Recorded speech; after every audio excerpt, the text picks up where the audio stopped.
Hi, friends. I'm your host, Leanine Heiss, and this is part 1 of episode 108 of the Moms in Prayer podcast. Today's podcast is a little different because of the nature of our conversation about race, faith, and the unity needed to intercede for the next generation. We broke it up into 2 parts. Like the rest of the United States, even the world, we watch the news with broken hearts and fervent prayers for the next generation. Moms in Prayer serves in 146 countries around the world and in all 50 states.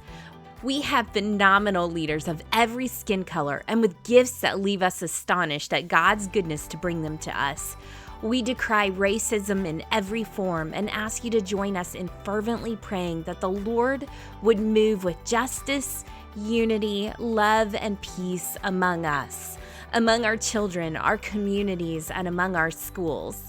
Today, we wanted to sit down with a woman we love and respect. Today's guest is area coordinator from Southern California named Terri Carmouche. This is her story, and it's so kind of her to share it with us. I learned from hearing Terri's experiences and perspective and have remembered her story as I've watched the news and prayed. It is so good. Part 2 of this interview was released simultaneously, and Terri and I talk about praying for our kids and about the racial unity we need. As always, you'll want to go to our show notes on the blog at momsinprayer.org. Now let's welcome Moms in Prayer area coordinator and my new friend, Terri Carmouche, to the podcast. Well, Terri, welcome to the Moms in Prayer podcast. Yes, thank you. I'm glad to be here. Thanks for having me. It's so fun to introduce you to our audience. Terri, you've been a Moms in Prayer mom for a while now. How long ago did you meet the Moms in Prayer ministry? Wow. I believe it was in around 2005 that I learned about Moms in Prayer. I was actually pregnant with my last baby, and I was living in Temecula. And shortly after having my baby, a year into my Moms in Prayer experience, we moved all the way to Iowa, near the Iowa City area in the Midwest. And so it was huge, obviously, cultural shock. Yep.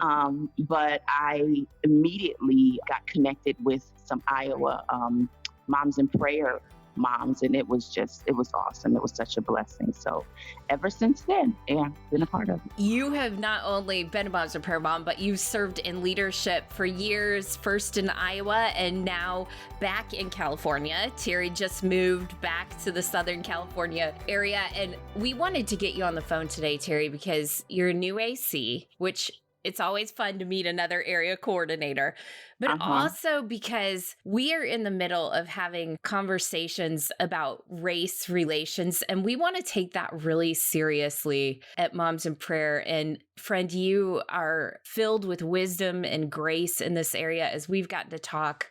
I'm just so grateful to welcome you and sit down and have a heart-to-heart with all of our listeners and for them to get to know you. So Terri, tell us a little bit about your family so that everybody can sort of get a feel for who you are. Sure. I am originally from Philadelphia. I grew up in the inner city of Philly and stayed there until I left off to college. I met my husband in the Marine Corps. Of course, he's just gorgeous. Anyway, but I met him in the Marine Corps, and we have been together ever since. We actually met in 1996, straight out of boot camp. And we have 3 children. Our oldest is 21, and my baby is now a Marine serving here in Southern California. And our middle child is in Southern Cali as a sophomore in college. Our baby is going to high school in the fall. So how do you feel about your baby going to high school? Well, considering we are back to California after she spent most of her childhood and her growing up in school in Iowa in a private school, this is definitely something that I have bathed in prayer for a long time. Yeah. And I even joined the prayer group for my daughter's high school, what I believe would be her high school. I and one that believes in storing up prayers ahead of time. So I started to become a part of the prayer group here just so that I can get a feel for the school, get a heart for the school, and be praying. It's going to be public school, something that's new to my daughter. And I don't know what God has in store for her. She is very, very excited about going to public school. And I wish I could be there every day with her, but that's not possible. But I praise God that the Lord will be with her. Mm. So I guess you can see just listening to my voice that I'm excited, hopeful, but watching and praying. Yep. And that's just the way that we do it in Moms in Prayer. We decide that we're choosing to turn our concerns into prayer Yes. and let it manifest in faith that God is with them. And you Amen. certainly demonstrate that. Okay, so Terri, we have had a chance to kind of get to know each other before this, and I am so grateful for the way that you tell your story. But why don't you start us back as a girl growing up in Philadelphia? Just tell us your story of being raised in Philadelphia. Sure. Like I said, I'm born and raised in Philly, particularly South Philadelphia, which was a very interesting place to grow up in the 70s and 80s. During the 70s, there was something going on. Obviously, as a child, I had no idea of the sociological environment and all the different things that were happening. But I grew up on a block that was predominantly Black, but my block was in a white neighborhood. And I grew up going to an elementary school that was predominantly Black in that all white neighborhood. As a child, the brother closest to me, he actually was in the sixth grade when I was in kindergarten. But from as early as kindergarten, the ritual every day was to run to school and run home. And we did that not because we liked exercising, but because we were chased. And so I just grew up in an environment where I was chased back and forth to this school by Italians, white guys in the neighborhood. And that was the norm. We would literally leave the gate of our school. My brother would hold my hand and he would count down and he would say, okay, 5, 4, 3, 2, 1, run. And we would run 3 or 4 blocks being chased. And as soon as we got to the corner of our block, that's where they stopped. Terri, they were chasing you because they wanted to hurt you. Yes. This was not a game. No, it wasn't. It wasn't like a silly game that we were playing. Honestly, as a child, though, and we were on high alert, right? But we just accepted it for what it was, and that's why I say it so casually. But yeah, they would beat kids up. It's just the fact that they couldn't beat us running. The two of us, they did not outrun us, and they definitely were not going past our block because that meant they were crossing a line. Okay, I just want to reiterate this that this was a reality, that you were afraid that they were going to hurt you, and they did hurt people in your neighborhood. Oh, absolutely. And honestly, if they crossed over into the quote unquote Black neighborhood, they knew that they were going to pay too. Yep. So it was just the climate. It was the climate of the time, getting chased, being called names, even going to the grocery store to buy a loaf of bread often really meant, okay, we got to breathe in and we got to do this. And we may have to fight when we get there. Hopefully we'll make it back home. And that was just how it was. And also in my neighborhood, if you see police officers, that meant run too.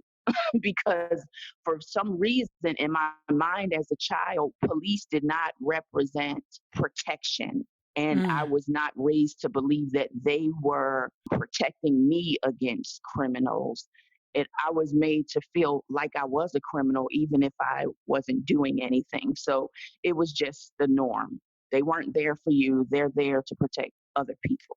But they will hurt you and they will hurt you for no reasons. And I say that because oftentimes people, many of my dearest brothers and sisters in Christ, would say things in response to something they saw on the news. They'd say, well, why didn't the person just obey the law?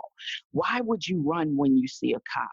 Well, I don't have the luxury. Like, when you go into flight or flight mode, you do what survival tells you to do. And that is what we were conditioned in my neighborhood to believe, and how we were conditioned to respond was to run from them because they were going to hurt us. Mm, So that was just how it was. that's just so sobering. And the running eventually paid off, right? Yes. I Yeah, mean, it's like, crazy. what the enemy meant for harm, God meant for good. Amen. Tell that story. Amen. Amen. So, it's funny. I was telling one of my dear friends, and I know this woman of God loves me. She's a beautiful woman of God, and I'm a chocolate girl. She's a vanilla girl, and we just love each other deeply. But one day she asked me a question about running. And I said, well, honey, let me tell you my testimony about running. And I just told her I started off running, being chased by white folks that were vanilla, just like you, because in my family, we call them flavors. Everybody's just a different flavor, right? Anyway, so I'm telling her, and I'm like, well, girl, and she's crying. And I'm like, oh, honey, what are you crying for? What the devil meant for bad, God used that for my good. And so that landed me. I kept running, wind up going on to a club competitive track team where I traveled all throughout the country and eventually got exposure to get some scholarships to college. So the Lord used it. And I'm like, well, look at God. Even that, Mm. even that. I don't look back on it with anger or anything like that. It was hurtful. I'm not taking away or trying to minimize that that's a reality. And unfortunately, it's the reality that some people throughout this country, they still live in that. They still live in that type of climate. It's very real. But for me, I'm saying God has a way of turning ashes, making beautiful things come from it. Although in the moment, I definitely was scared and fearful. And I'm a kindergartner. This is when it started. So very young, this is what I adapted to. Well, childhood wasn't easy. You lost your mom when you were really young. Can you tell me about that? Yeah, well, my mother seemed to go to the hospital oftentimes in the summer. And I had no idea. I was just a kid. But she wound up getting diagnosed with leukemia when I was 9 years old. I was in fourth grade. And I remember thinking she was going to come home from the hospital. We're preparing for Christmas. Christmas came and went. She was still in the hospital. Everybody's saying she's coming home. And in February of 1982, my mother passed away. And it was extremely devastating. And because I did not grow up in a Christian home and did not have a perspective, any type of biblical worldview, as a child who was left in a home with a family that was devastated because my mother was the glue that held not only our nuclear family together, but my extended family. And so when she died, and my mother was the neighborhood beautician as well, and people just loved her, it was devastating for the whole community. And so as a little girl, I was left to my own devices because other folks really, they were grieving. People around me were grieving. My family was grieving. So unfortunately, it really did leave me to try to process what death was, what happened on my own. That I believe is when Satan put a seed in my head where I thought, all I heard somebody say in another room was that my mother denied a blood transfusion. And so I know that in my head, I processed that as that blood transfusion could have saved her life, but she chose to die. And so another seed of rejection was planted. And I say another because when you grow up feeling like there are people that are better than you, they will reject you, they will do anything to come against you, that plant seeds in your heart. And so it was just another layer of rejection. I've been rejected and abandoned by my own mother. And my mother was a beautiful person. And so it was layered with some guilt. And it was just a nasty, it was just Satan using my little mind as a child and really planting some negative seeds in there, some lies. Okay, so I know that you didn't come to know Christ till later, but Yes. tell me about high school and middle Mhm. school and high school and your years during school. Like you Yeah. were an excellent student, Terri. Well, what wound up happening, and I come from a family of, mostly engineers, a successful family of people of color, not with a lot of, none of it was based in faith or any identity in Christ. It was just based in your ability and the fact that you need to work twice as hard to get the same treatment. So it was all about how hard you worked and you needed to do your due diligence and you needed to overperform. And I think that also led to the sin of perfectionism in my life, but that's a whole nother different story. But so, Mm. yes, I excelled all through school, wound up being the captain of the track team, MVP of the cross country team, gymnastics, and I wound up graduating at the top of my class from an inner city school in Philadelphia, which everybody around me thought was a big deal. But once I went to college and I'm faced with being in a predominantly white situation for the first time in my life, it was pretty devastating because I used to sit in class wondering how did they even learn the stuff that they're able to regurgitate back to this professor. And so I was extremely lost. I was extremely lost and devastated. And honestly, I was met with failure for the first time in my life In college. in, Like in college. that was, you had been at the top of your class at your high school, and then you get to college and you realize that the schools were not equal.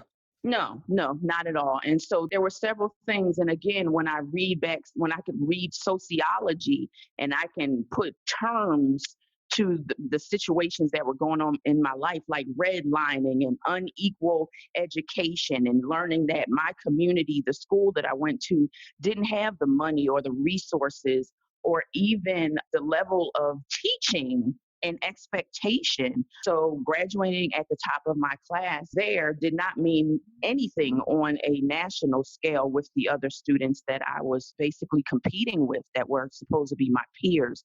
And so I wound up skating by as an engineer in school. And somehow the Lord sovereignly, because of my ability to have regular conversations with people, as opposed to a lot of my classmates who were so cerebral and only, very black and white and very science minded. There were a lot of big companies that competed to hire me just because I had a little more balance and seemed like I could actually be put in positions where I could talk about things rather than just sit in a lab and look at conductors and things like that. So the Lord allowed that to open a door for me to get a job with IBM in Boca Raton, Florida, where I landed. I worked down there. And while I worked down there, my father passed away. And around then I was 19 going on 20.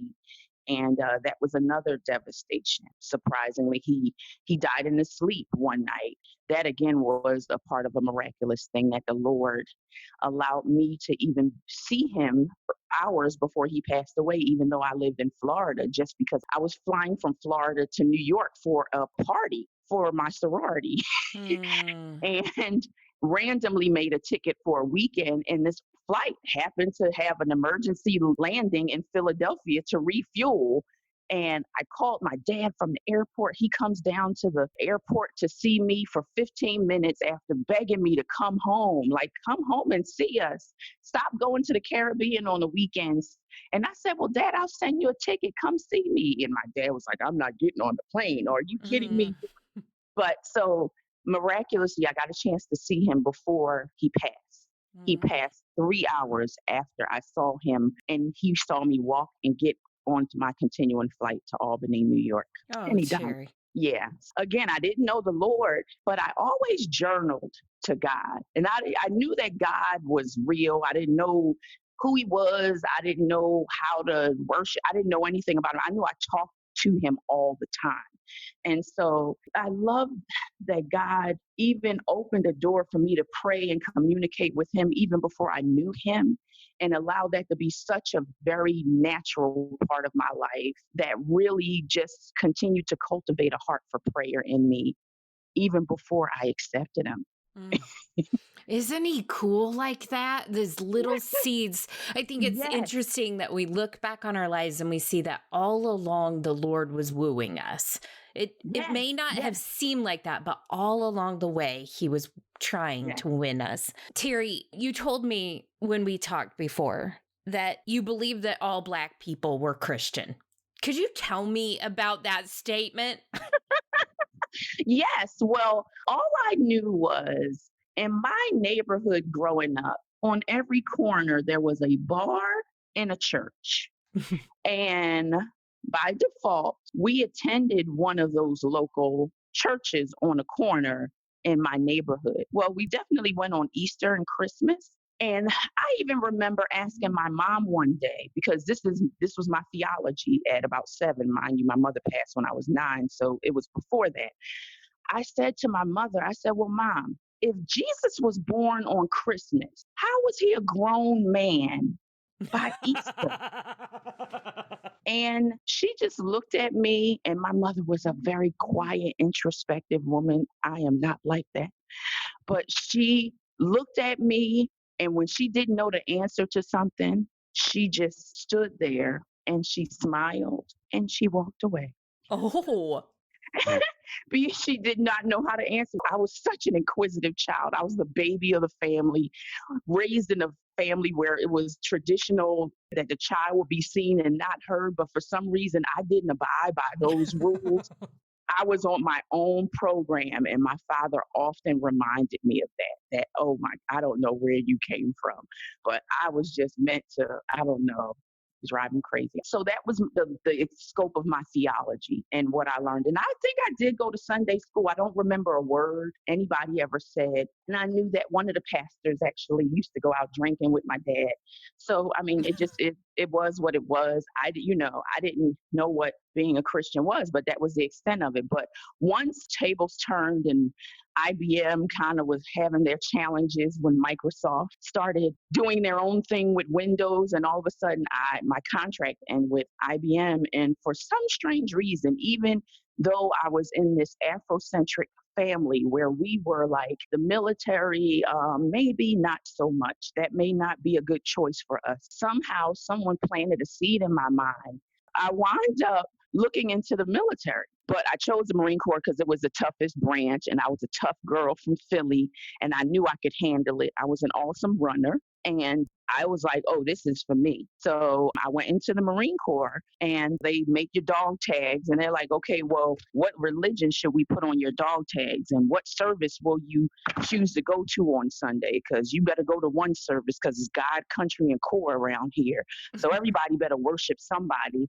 And if you don't worship, you're going to stay here in the squad bay, and we're going to basically make you clean everything from top to bottom. So I just opted to go learn how to worship.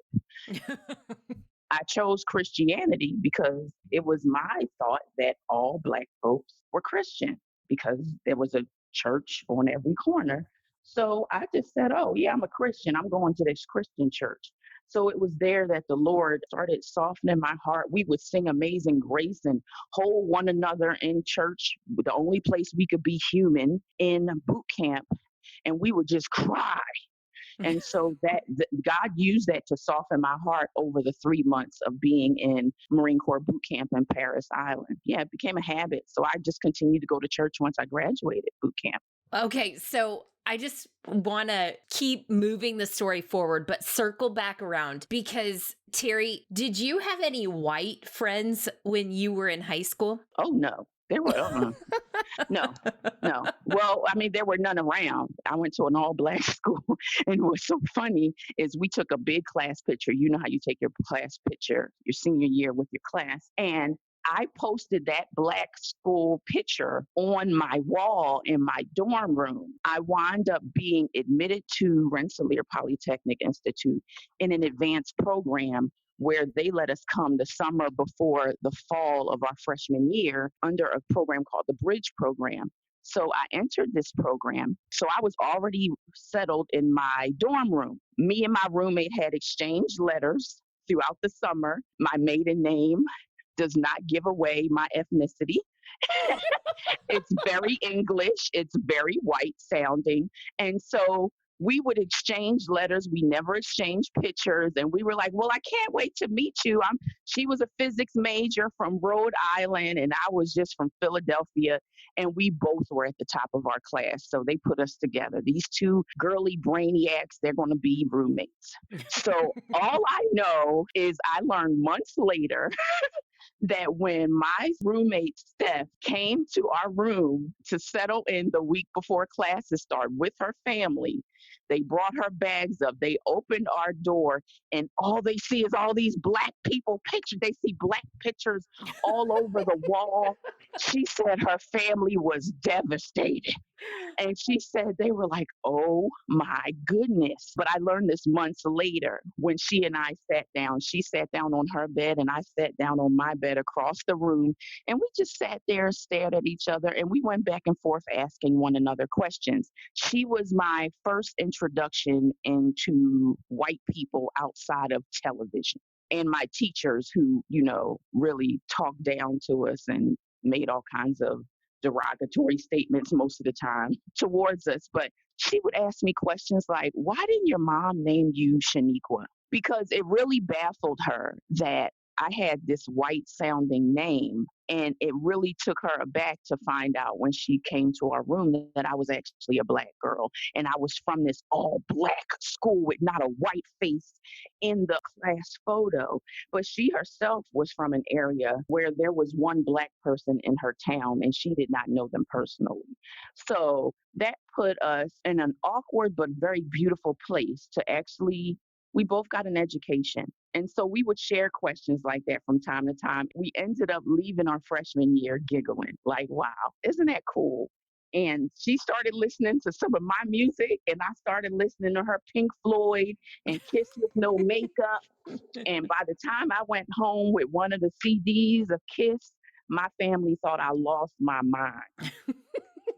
So that started, and then eventually going to the Marine Corps. My family thought I was crazy for going to the Marine Corps as well. And so I did that. And then I'm in boot camp with 80 young ladies of all different colors.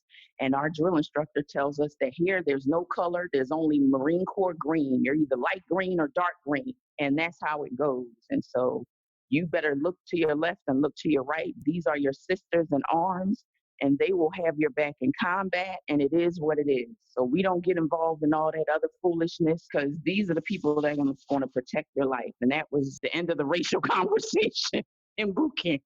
Yeah, but there was like this moment during boot camp that was totally stripping, literally. Tell the story about the underwear. Oh gosh. Okay, so the underwear story. Every night in boot camp, your drill instructors, they were to sit or stand in front of all of the recruits in the platoon lined up in columns. We would be in columns and rows, and we would have to present ourselves in our skivvies, we called it in the Marine Corps, not underwear, but skivvies, which was our sports bra and our underwear, which we all had the same. We were all in uniform. That's a part of our uniform. So we were stripped of anything that made us individuals, and we all wore the same whitey tighties and sports bras, and we had our names stenciled on the back, which we did our first couple of days of being in boot camp when we were sleep deprived. So we would line up and say, good evening, ma'am.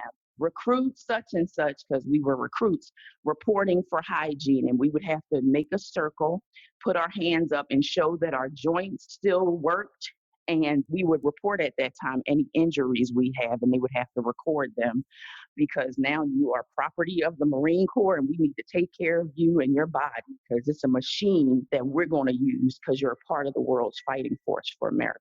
So we would be in this line, and I remember looking ahead of me, waiting to report for hygiene to my drill instructor. And right in front of me was a woman with my name stenciled on the back of her underwear. And it was in that moment that I realized I was first extremely grossed out. Yep. I'm thinking, that is so nasty. She has my underwear on. And I thought, well, whose underwear do I have on? And I'm like, I just had a moment. And the Lord, somehow, without me even knowing him, he used that as a moment to really show me that she may have my underwear on and I may have someone else's underwear on, but me and her are really no different. Mm. And so the Lord used that because I grew up seeing white people as my enemy because of how I had been treated by many of those that I had come in contact with. But in this moment, it was just God taking down another layer of showing me, no, you may be different. You may have grown up in a different place. Both of you may have grown up on the wrong side of the tracks, but you have more in common than you really think. And it was just another layer of God just showing me that. It was beautiful. That is beautiful. Okay, so at what point did you give your life to Jesus, surrender to him? Oh gosh, that was when I was in Okinawa and I was training and preparing to go to officer candidate school because I obviously went to college prior to going in the Marine Corps, but I had a recruiter who had a quota for enlisted people. And so he wound up putting me in enlisted and convincing me that it would be easy to transfer over to officer. And so I was in as an enlisted Marine. I was putting in paperwork.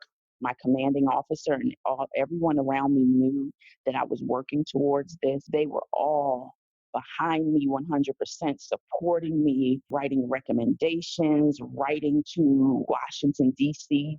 to ensure that they knew who I was and that I was coming, how motivated I was, how I was an excellent shooter, an excellent Marine, had 300 PFT, all of this stuff, all of the things that would make you a shoo-in for officer candidate school. At that time, I was also dating my son's father, and we were dating and we were living in sin, and I was going to church. And I went to take my final physical before leaving for OCS, which it's called. During that final physical, I found out I was 6 months pregnant. And it was the most devastating thing next to my parents dying that had happened to me because I had a tendency of excelling at all of these things, but then going to school and failing for the first time and then trying to redirect my life in a different way. And I always made plans for myself. I had a plan for how everything was supposed to be, but God used this to scramble my egg, basically. And I went from being everyone's pride of the unit to being the disappointment because female Marines had a reputation, a really not so favorable reputation in the military. I was kind of put in that same category with the rest of them. And it was just devastating to me. And it was during that time when I was still going to church, mind you, because that's what I was trained to do. It was a part of my Marine Corps training to go to church. And I didn't know any scripture. No one discipled me. Many of the women that I was around were wives of Marines, and they didn't really think too kindly about female Marines. So I was very isolated in this church. But I knew going to church made me feel good. And so I got back to my barracks room after I got the bad news about being disqualified because of my pregnancy. And I just cried out to God in Japan in my barracks room on Courtney. I said, Jesus, if you are real, I don't know who you are, but I'm tired. And I said, I need you to do something. I need you in my life. I can't do it anymore.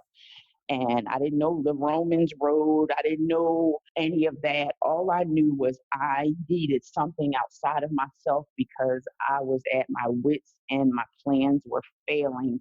They were not working, and I was done. And from that moment on, the Lord, He did something in my heart and in my life. And the beautiful and funny thing about it was everyone around me saw it. They witnessed my life change right before their eyes. People used to come up to me sometimes in private, like, are you okay?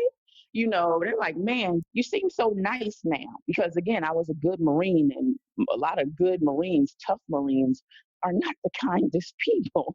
And so they witnessed a change, a supernatural change right in front of them. And it seemed to them literally overnight. God began to use me because these people who were connecting with me because of whatever likability or whatever they saw in me, they started going to church with me. And so God did a work in my unit. And from there, from Okinawa, I went to my next duty station. And eventually I ended up in Southern California at a Pentecostal church. And that's where my spiritual formation really, really started. This idea of journaling and talking to God continued to grow, and I wound up being under a pastor at a sweet little Black church in southeastern San Diego. And he was an evangelist, but he was also a prayer warrior. He was a praying man of God, and he loved people. He loved God, obviously, and he loved out the community. He taught us to pray. He taught us to fast and seek God, and he would literally call corporate fast for the church. If some strife arose, or if there was too much going on, or if people having trouble at home or in their jobs, or if somebody's light bill was getting cut off, he would have us pray. And we would even shut in the church sometimes with our children. My son would lay next to me on the pew, and he would pray through the night. He would go to sleep with me praying, and he would wake up to me praying. That's how my Christian walk began. That's how it really grew. And not only was prayer so much a part of the heartbeat of that church, but serving. So we served in our community. We served meals to the homeless. And this was a church that didn't have a lot of money or in a lot of resources, but we served together. We loved people well, and we prayed. And I saw God do some wonderful things. We've seen and witnessed people come back with negative reports from previous diagnoses of cancer and all kinds of stuff. And so that was what I witnessed. That's what I experienced there. Terri, we are going to have to wrap up this episode, but would you be willing to come back for another episode? Absolutely. God created us, every detail of us, sovereignly and good. At Moms in Prayer, we stand shoulder to shoulder with moms of every race, tribe, and tongue. Our mission is unchanging. We exist to reach children and schools worldwide for Christ by gathering mothers to pray. And as we walk in these changing times, we need God to lead us each step of the way. We get this wisdom that we need from His Word and in prayer. I'd love for you to make sure you're following Moms in Prayer on every social media channel. We are at Moms in Prayer, and I'm at Leaning Heights. Actually, most states and countries also have local Moms in Prayer social media accounts. You can see all of them, and that's so fun if you follow the hashtag Moms in Prayer International. Tag us and tell us what stood out to you from today's conversation, or how are you growing your group? And also share those summertime pics with us by hashtagging Moms in Prayer. We love being right there with you. Moms make the difference. Moms who are praying for the overlooked, the oppressed, and the aching.